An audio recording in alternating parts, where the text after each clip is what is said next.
আমি গরিব পরিবারের একজন সন্তান। আমার নাম হলো আবির। বাবা মায়ের বড় সন্তান, লেখাপড়ার অনেক মেধাবী। কিন্তু গরিব বলে বাবা মায়ে লেখাপড়ার খরচ চালাতে সক্ষম হয় না। তাই মামার বাসায় থাকি। মামা সব লেখাপড়ার খরচ চালান।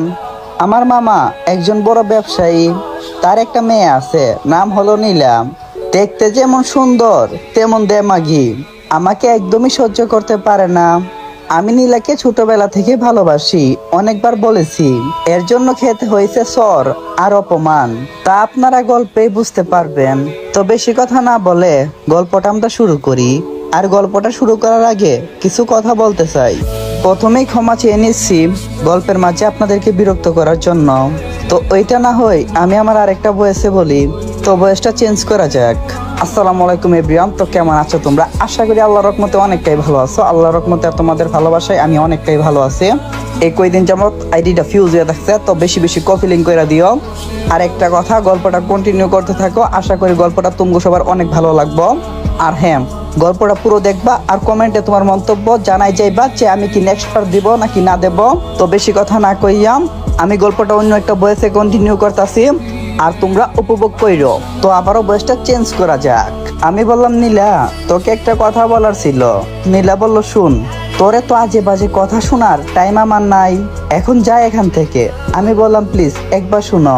নীলা বলল, বলছি না এখান থেকে চলে যা। আমি বললাম, প্লিজ একবার শুনো। নীলা বলল, ওকে বল, যদি উল্টা পাল্টা কিছু বলিস তাহলে তোর খবর আছে।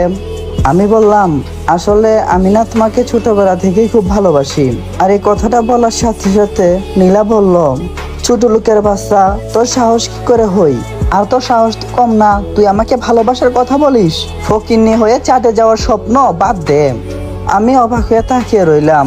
পরপর নীলা আবার বলতে লাগলো, আমাকে প্রেমের ফাঁদে ফেলে আমার বাবার সম্পত্তি আত্মসাৎ করার ইচ্ছা, তাই না? আমি বললাম, সত্যি নীলা, মামার সম্পত্তির উপর আমার কোনো প্রকার লোভ নাই, আমি শুধু তোমাকে ভালোবাসি। নীলা বলল, চুপ, তোদের মতো ছোট লোকের বাচ্চাদেরকে ভালো করে চেনা আছে। এখন যা এখান থেকে। যদি কখনো আবার ভালোবাসার কথা বলিস আমাকে, তাহলে গাড় ধাক্কা দিয়ে বাসা থেকে বের করে দেব, মনে যেন থাকে। আমি আর কোনো কিছু না বলে রুমে এসে কান্না করলাম। চোখ লাল হয়ে গেছে। গরিব বলে কি ভালোবাসতে পারি না? গরিবরা কি মানুষ না? নাকি গরিবদের ভালোবাসার অধিকার নাই? গলাটা ব্যথা করছে, থাপ্পড়টা খুব জোরে মারছিল। মামি আমাকে ডাকছেন। আমি তাড়াতাড়ি নিজেকে কন্ট্রোল করে বললাম, আসতেছি। তারপর চোখ মুছে মুছে মামির কাছে গেলাম আর বললাম, জি মামি বলেন। মামি বলল, এ কি, তোমার গালে কি হয়েছে? এরকম কেন? আর তোমার চোখগুলো যেন কেমন লাল হয়ে আছে। আমি বললাম, আসলে মামি, গালে একটা মশা পুষছিল, তখন রাগ করে থাপ্পড় মারছিলাম, তাই মনে হয় দাগ হয়ে আছে। মামি বলল, এইটা তুমি কাজ করছো? এইভাবে কেউ চোর মারে নিজেকে? আমি বললাম, আরে বাদ দেন তো, আমি একজন গরিব বাবা মায়ের ছেলে, আমার কিছু হলে কারো কোনো কিছু যায় আসে না। এটা বলার সাথে সাথে মামি আমাকে আর একটা থাপ্পড় দিল আর বলল, চুপ বেয়াদব ছেলে, তুই জানোস তোকে কতটা ভালোবাসি? তোর কিছু হলে আমি বাঁচতে পারবো না, বলেই কান্না করে দিল। আমি বললাম, আরে মামি, কাঁদছেন কেন? মামি বলল, তুই আমার সাথে কখনো আর কথা বলবি না। আমি বললাম, সরি মামি, আমার ভুল হয়ে গেছে, আর বলবো না। মামি বলল, আমার মাথায় হাত রেখে বল, তুই কখনো আর নিজেকে ছোট লোক বলবি না। আমি বললাম, ঠিক আছে, আর বলবো না। এইসব দেখে নীলার আগে ফুসতে ফুসতে সেখান থেকে চলে গেল। আর এখানে আমার তেমন কোনো বন্ধু বান্ধব নাই, তাই সব সময় বাসায় একা কাটাতে হয়। বিকালবেলা একটু ছাদে গেলাম আর বসে বসে ভাবতেছি, কবে এই ছোট লোকের খাতা থেকে নিজের নাম, পরিবারের নাম মুছে ফেলতে পারবো। এমন সময় দেখি নীলা কার সাথে যেন কথা বলছে, বলতে বলতে ছাদে আসলো আর কি। আমি অন্যদিকে মন দিলাম। ওর কিছু কিছু কথা শোনা যাচ্ছিল। নীলা বলতেছিল, শুনো না বাবু, আমাকে বিয়ে করবে কবে? ওই পাশ থেকে কি বললো জানি না। তারপর নীলা বলল, সত্যি বাবু? তারপর নীলা ছেলেটাকে একটা কিস দিল আর বলল, ঠিক আছে, আমি বাবাকে কালকেই তোমার কথা বলবো, যে রাজ তোমার সাথে কথা বলতে চাই। নীলা বলল, ওকে বাবু, তাহলে এখন রাখি। ওই পাশ থেকে কি বলছে কোনো কিছু শুনতে পাচ্ছি না, তাই নীলার কথাগুলো আপনাদেরকেই বললাম। তারপর নীলা বলল, ওকে ভাই, আর আমাকে উদ্দেশ্য করে বলল, ওই তুই এখানে কেন? আমি বললাম, এমনি ভালো লাগছে না তাই বসে আছি। নীলা বলল, আমি এখানে কথা বলছিলাম, তুই এগুলা শুনছিলি তাই না? আমি বললাম, আরে আমি তো আপনার আগে ছাদে আসছি। নীলা বলল, চুপ, তুই জানোস আমি কখন ছাদে আসি আর কখন কথা বলবো, তাই আমার আগে এখানে এসে বসে আছিস? আমি বললাম, আরে আমি সত্যি বলছি, আমার ভালো লাগছিল না, তাই আমি এখানে এসে বসে আছি। নীলা বলল, ওকে যা এখান থেকে। আমি বললাম, একটা কথা বলবো? নীলা বলল, চোর খাওয়ার কথা মনে আছে? আমি বললাম, এটা তোর ভালোর জন্যই বলবো। নীলা বলল, কি বল? আমি বললাম, এই যে তুই রাজের সাথে সম্পর্ক করছিস, এই ছেলেটা কিন্তু ভালো না। বলার সাথে সাথে আবার আমাকে 2টা থাপ্পড় মারলো। তোর লজ্জা নাই? তোকে এত অপমান অবহেলা করি, তারপরও তুই আমাকে রাগাস? আমি বললাম, আমি তো আপনার ভালোর জন্যই বললাম। নীলা বলল, তুই আমার ভালো মন্দ দেখতে হবে না। আমি বললাম, আমি তোর ফুফাতো ভাই। নীলা বলল, চুপ ফকিন্নি, আবার ভাই? আমি বললাম, প্লিজ নীলা, এই ফকিন্নি কথাটি আর বলবি না, এটা শুনলে খুব কষ্ট লাগে। নীলা বলল, তাও তো তোর লজ্জা হই, তা আমার সাথে কথা বলিস কেন? আমি বললাম, তোর সাথে কথা না বললে তুই খুশি? নীলা বলল, আমি খুশি, আর তুই আমার সাথে কথা না বললে আমার থেকে খুশি আর কেউ হবে না। আমি বললাম, ওকে, তোর সাথে আর কখনো আমি কথা বলবো না, বলেই সেখান থেকে চলে আসলাম। তারপর থেকে নীলার সাথে কথা বলি না। ভার্সিটিতে গেলাম পরের দিন। নীলার বান্ধবী মিম আমাকে খুব ভালোবাসে, কিন্তু নীলার জায়গায় আমি অন্য কাউকে বসাতে পারবো না। আমি গেট দিয়ে ঢুকার সাথে সাথে মিম আমার সামনে এসে দাঁড়ালো। মিম আমাকে বলল, এতদিন পর ভার্সিটিতে আসলি কেন? আমি বললাম, না এমনি। মিম বলল, তুমি জানো না, তোমাকে না দেখলে পাগল হয়ে যাই আমি। আমি বললাম, এই দেখো, এইসব বাদ দাও, আমি তোমাকে ভালোবাসি না। মিম বলল, আমি তো তোমাকে ভালোবাসি, প্লিজ চলো না, দুজনে এক দিক দিয়ে হাঁটি। আমি কিছু না বলে চলতে থাকলাম। হঠাৎ করে নীলা কোথা থেকে যেন আমার সামনে এসে দাঁড়ালো। নীলা বলল, ভালোই তো, প্রথমে আমাকে ভালোবাসার ফাঁদে ফেলতে চাইছিলি, আর আমাকে ফেলতে না পেরে বুঝি আমার বড় লোক বান্ধবীর দিকে নজর দিয়েছস? আমি কিছু বললাম না। নীলা আমার চুপ টাকা দেখে বলল, কিরে ছোট লোকের বাচ্চা, কথা বলছিস না কেন? মিম বলল, চুপ, আর একটা বাজে কথাও বলবি না ওর নামে। নীলা বলল, তোর তো জ্বলছে কেন? মিম বলল, কারণ আমি আবিরকে ভালোবাসি। নীলা বলল, ও তাই বুঝি? শুন, এই ছোট লোকের বাচ্চা তোকে ভালোবাসে না, শুধু বড় লোক হওয়ার জন্য তোকে কাজে লাগাবে, আর কিছু না। মিম বলল, সিসি, তোর নিজের ফুফাতো ভাইয়ের সম্পর্কে তোর নিজের বিবেকে একটু বাধা দেয় না এসব কথা বলতে? নীলা বলল, কে ফুফাতো ভাই? ওর মতো ছোট লোক ধান্দাবাজ কখনো আমার ফুফাতো ভাই হতে পারে না। তখন আমি বললাম, চুপ নীলা, তোমার পায়ে ধরি, তুমি আর কোনো কিছু বলবে না। নীলা বলল, কেন, সত্যি কথা বলতে কি খুব কষ্ট হয় তাই? আমি বললাম, হ্যাঁ, আমি ছোট লোক, কিন্তু লোভী না। নীলা বলল, তুই একটা লোভী, তোর মতো লোভী ছেলে আর একটাও দেখি নাই।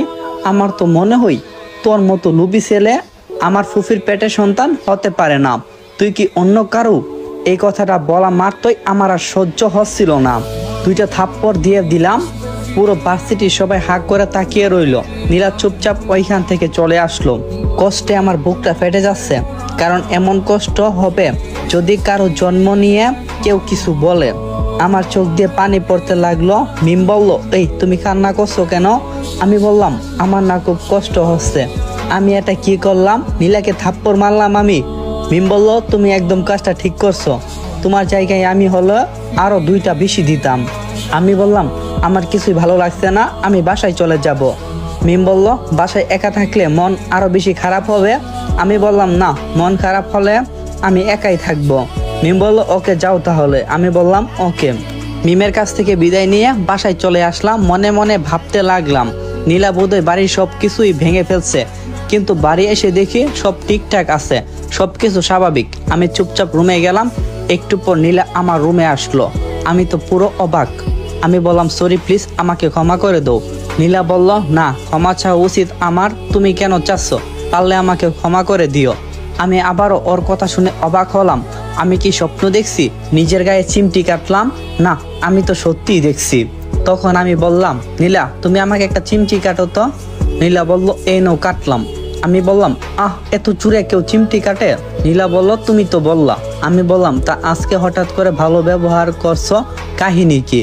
নীলা বলল, সরি, আসলে আমার ভুল, আমি বুঝতে পেরেছি আমি তোমার সাথে অনেক খারাপ অন্যায় কাজ করে ফেলছি, আর তোমাকে অনেক কষ্ট দিয়েছি। আমি বললাম, হ্যাঁ, অনেক কষ্টই পেয়েছিলাম, কিন্তু এখন মনে হচ্ছে আমার মতো সুখী ব্যক্তি একটাও নাই। নীলা বলল, এমন মনে হলো কেন? আমি বললাম, আমি তো সবসময় এইটাই চাইতাম, তুমি আমার সাথে ভালো ব্যবহার করো, তোমার সাথে আমার কথা বললে অনেকটাই ভালো লাগে। নীলা বলল, ও আচ্ছা তাই? আমি বললাম হ্যাঁ। নীলা বলল, আমি একটা সিদ্ধান্ত নিয়েছি। আমি বললাম কি? নীলা বলল, বলবো না তোরে। আমি বললাম, কেন বলবি না আমাকে? নীলা বলল, চল নিচে যাই, আম্মুর সামনে চল, আম্মুর কাছে বলবো। আমি বললাম ওকে। তারপর আমরা নিচে চলে মামির কাছে আসলাম। মামি অবাক হলো আমরা দুজনকে একসাথে দেখে। আর মামি বলল, কি ব্যাপার আজকে দুইজনে একসাথে? নীলা বলল, কেন থাকতে পারি না নাকি? মামি বলল, কেন পারবি না? নীলা বলল, তাহলে মা তোমাকে একটা কথা বলার ছিল। মামি বলল, হ্যাঁ। নীলা বলল, কানে কানে বলবো, না হলে আবি শুনে ফেলবে। আমি বললাম, আমি শুনলে কি হবে? নীলা বলল, না তোমাকে বলতে পারবো না। মামি বলল, ওকে আমাকেই বল। তারপর নীলা মামির কানে কানে ফিস ফিস করে বলল, মনে হচ্ছে মামি কথাটা শুনে মহা খুশি। আমাকে কেউ কিছু বলো না প্লিজ। নীলা বলল, চুপ, এটা আমার আর আম্মুর পার্সোনাল ব্যাপার, তুই কথা বলবি না। আমি বললাম, তাহলে আমার রুম থেকে ডেকে আনলে কেন আমাকে? নীলা বলল, এই জন্যই আনছি। আমি বললাম, বারে আমি তো বুঝতে পারলাম না যে কি জন্য আমাকে ডাকলা। তখন মামি বলল, আবির, তোমার আম্মু আর আব্বুকে কালকে ঢাকায় আসতে বলো তো। আমি বললাম, কেন? মামি বলল, মুখে মুখে কথা বলা শিখে গেছো নাকি? আমি তারপর আমতা করে বললাম, ওকে। তারপর আমি রুমে এসে বাসায় ফোন দিলাম, আম্মু আব্বুর সাথে কথা বললাম, তারপর দুজনকে রাজি করলাম। দুইজনে বলল, ঠিক আছে কালকে সকালে চলে আসবে। তারপর একটা ঘুম দিলাম। বিকালবেলা নীলার ডাকে ঘুম ভাঙলো।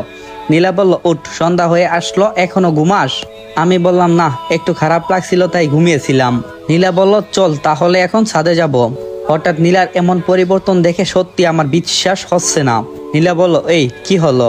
আমি বললাম, দাঁড়াও আমি ফ্রেশ হয়ে আসি। নীলা বলল, যা। তারপর আমি ফ্রেশ হয়ে ছাদে চলে গেলাম। ছাদের এক কোণে দাঁড়ালাম, কেউ কোনো কথা বললাম না। নীলা বলল, ব্যস্ত শহরটা কত সুন্দর তাই না? আমি বললাম, তবে গ্রামের মতো না। নীলা বলল, তাই বুঝি? গ্রাম কি আরো সুন্দর? আমি বললাম, হ্যাঁ গ্রাম অনেক অনেক সুন্দর। 4-5টা ফসলের মাঠে ঘেরাম, সুন্দর সুন্দর ফুলের গ্রান, ভাবতেই মনটা অনেক খুশি হয়ে গেল। নীলা বলল, তাহলে তো গ্রামে গিয়ে একবার ঘুরে আসা যাক। আমি বললাম, তুই গেলে না হয় আমি যেতাম।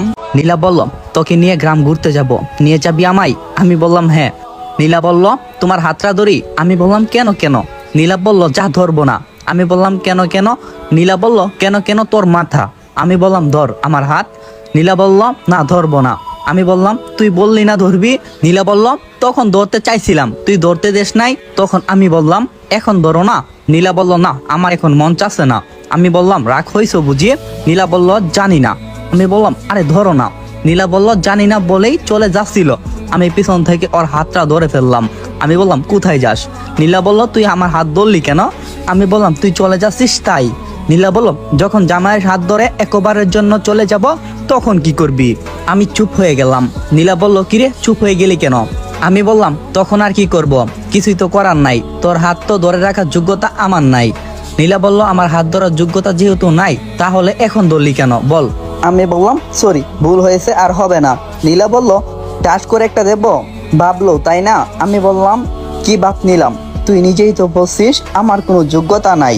নীলা বলল, বলেছিলাম, এখন তো আর বলি নাই। আমি বললাম, বলস নাই। নীলা বলল, তাহলে এত বেশি কথা বলস কেন? আমি বললাম, ঠিক আছে আর বলবো না। নীলা বলল, ওকে। ও আরেকটা কথা, কাল থেকে যদি তোকে মিমের আশেপাশে দেখি তাহলে তোর হাত পা ভেঙে পঙ্গু করে রাখবো। আমি বললাম, কেন যাব না? মিম আমাকে ভালোবাসে। নীলা বলল, চুপ, ভালোবাসার কথা বললে গলা টেপে মেরে ফেলবো তোকে। আমি বললাম, কেন? তুই যে রাজকে ভালোবাসস আমি কিছু বলি নাই। নীলা বলল, ঠিক আছে আমিও রাজের সাথে কথা বলবো না। আমি বললাম, কেন? আমি তোর কি হই যে রাজের সাথে তুই কথা বলবি না? তুই না রাজকে ভালোবাসিস? এত কিছু বলতে পারবো না আমি। আমি বললাম, আসলে মিম মেয়েটা আমাকে খুব ভালোবাসে। সঙ্গে সঙ্গে নীলা আমার শার্টের কলার ধরলো আর বলল, মিম ভালোবাসে, আমি কি করব? আর আমি কি তোর মাথায় বাড়ি দেই? আমি বললাম, কি করছস? সারাদিন তো শুধু অপমানই করস, কিছু বললেই তো ঠাস করে একটা থাপ্পড় বসিয়ে দেস। নীলা যেন রেগে বেগুন হইয়া গেছে। নীলা বলল, আমি তোকে মারি তাই না? এবার দাঁড়া। কথাটা বলে একটা লাঠি নিয়ে আমার মাথায় দিল বাড়ি। তারপর আর কিছুই জানি না, নিজেকে বিছানায় আবিষ্কার করলাম। কি নীলা আমার বুকের উপরে শুয়ে আছে। এই অবস্থায় নীলাকে অনেক সুন্দর লাগছে। মন চাচ্ছে ওর কপালে একটা চুমো বসিয়ে দেই। যে বাবা সেই কাজ করতে গেলাম, কিন্তু মাথা তুলতে যাব পারলাম না। মাথায় প্রচন্ড ব্যথা, মাথায় হাত দিয়ে দেখি একটা ব্যান্ডেজ করা। তার মানে কি মাথা ফাইটে গেছে? কি মেরে বাবা, সত্যি সত্যি মাথায় ভারী মারছে। প্রচন্ড জুড়ে শিশু পাইছিল। নীলাকে বুকের অপর থেকে সরাইতে চাইলাম, আরো শক্ত করে জড়িয়ে ধরলো। আমি বললাম, এই নীলা উঠো। নীলা কোনো কথা বলছে না। আমি বললাম, এই নীলা উঠো না, আমি শেষ। নীলা বললো, আমি বললাম, প্লিজ উঠো না, তাহলে তো আমি গেলাম। জোরে একটা ধাক্কা দিলাম, টাস করে নিচে পড়ে গেল। নীলা বললো, ওমা গো, কোমরটা গেল। আমি দূরে টয়লেটের দিকে চলে গেলাম। এসে দেখি নীলার রাগে গস গস করছে আর ফুসতেছে। এখন বাপ না বললে রক্ষা নাই। আমি বললাম, মা গো, কি ব্যথা, ভূত ভূত। নীলা বললো, এই চুপ। আমি বললাম, একদম চুপ। নীলা বললো, কোথায় ভূত? আমি বললাম, তো তুই এত রাতে আমার রুমে কেন?